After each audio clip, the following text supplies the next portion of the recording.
Hey there everybody, it's Caitlin back again. Today we've got the rainbow fan spinning because it was hot in here today, also hence the outfit. We just got some athleisure stuff on because we had a very lazy day today, and that is okay. We're winding down the last few days of summer, and because of that, and I talked about this in my last video, we're really cranking out some books on the reading list because my time for reading is going to be coming to an end. So today we're going to be reviewing The Real Deal by Lauren Blakely, and before we get into that, I do want to say a few things and give a couple of plugs for videos coming up. So, I did just drop my Disney's California Adventure vlog video, so make sure you go check that out. Also, I'm going to be uploading a couple of shorter videos that just kind of explain how I review books, so I'm going to be dropping both of those, so make sure you check that out. And as always, make sure you like, comment, and let me know your thoughts down in the comments. You guys have been really active down there, so thank you all so much. Okay, we've been reviewing a lot of romance books lately. This one is one, I don't even remember where I got this one, honestly. I think it was just either at Half Price Books or something. It was just like a discounted book.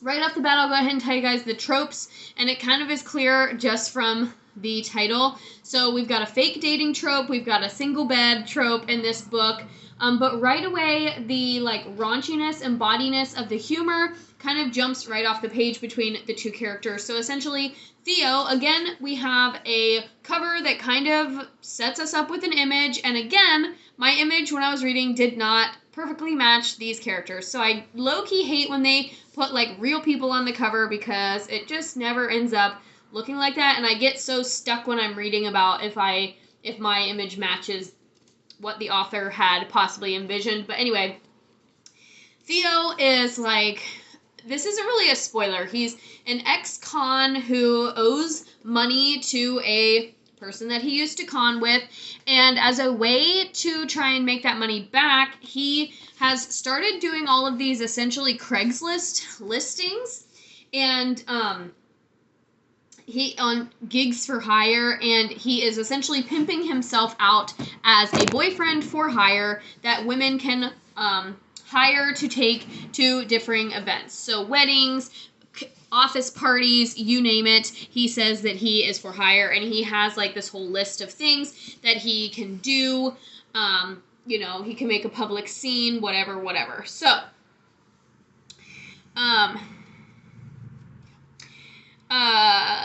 and then we have April, who is the girl. And so April hires Theo to be her fake boyfriend for this family reunion at her parents'. Now, right away, when I first started reading it, I was drawn into the humor and the flirtatiousness of April. April's very bold. She has a very bold personality, is not afraid to talk about what she wants in all aspects of life. I will leave that up to the interpretation. But, and Theo kind of, goes back and forth with her. But, so when I picked up the book, and when I, read what it was about, I immediately picked up on the adult language, and therefore knew that it was going to be an adult novel. However, throughout the book, some of that, the flirtatiousness continued, but the spiciness that was kind of set up at the very beginning of the book did not carry through, in my opinion. So, we're going to talk about the spice, because I know even people that I follow here on YouTube and on Instagram, everybody kind of wants to throw the spice out. I've already talked about pretty much the plot, and I've given you the tropes, so now we're going to talk about the spice factor, and I talked about this a lot in my Goodreads review as well.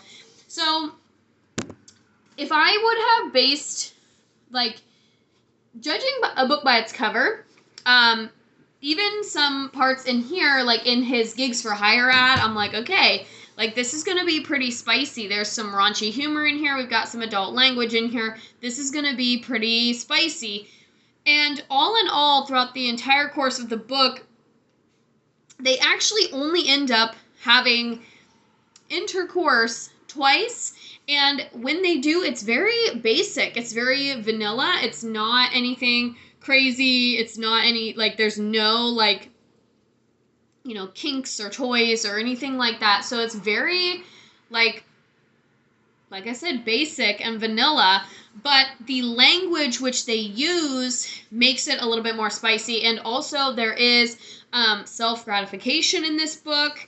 and just talk of that and then talk of arousal. So I'm going to make a whole video about how I determine spice as a reader, but for me, other people would probably rate this book like a 3 spice because it does have self-gratification. It does have blatant referrals to arousal, and then there is more than one encounter of sexual intimacy with descriptive language. However, for me, because it was very basic and very quote-unquote vanilla, and it did only happen 2 times, I'm going to give this book a 2 in terms of spice. There were some kind of passionate kisses, but it's more just them like realizing that they actually have real feelings for each other. And so the underlying story is sweet. It's not dirty or erotic. It's just kind of 2 adults kind of formulating this relationship. So for me, I would give this book a 2 in terms of spice, and really only because of the language that was used within it.